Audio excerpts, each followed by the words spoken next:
সোমবার দুপুর 12টা নাগাদ হেলিকপ্টারে নিউ দীঘার হেলিপ্যাড ময়দানে নামেন মমতা।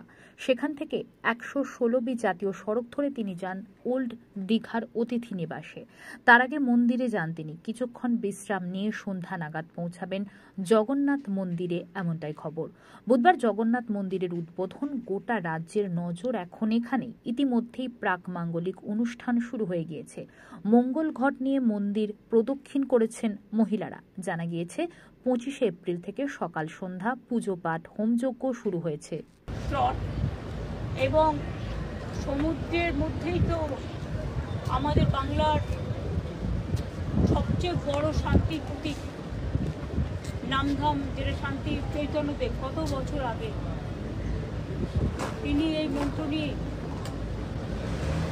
তিনি অনেকদিন পুরীতে ছিলেন এবং তিনি তার মধ্যে কথাটা বেরিয়েছিল নয়ন পথগামী জগন্নাথ।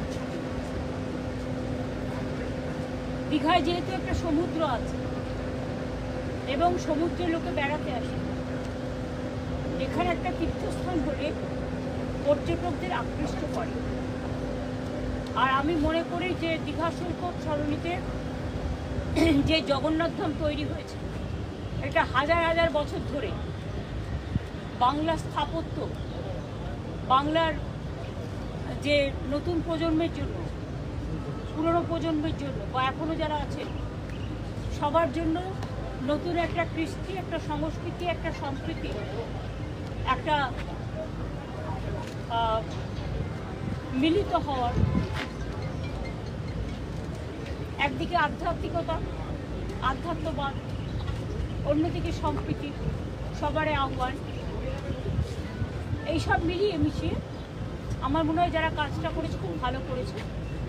এবং বাদবাকি তো আমরা পরে বলবো, এখন দেখাশোনা করতে হবে। দিদি, একটা আগে লোকে আসতেছেন এমনি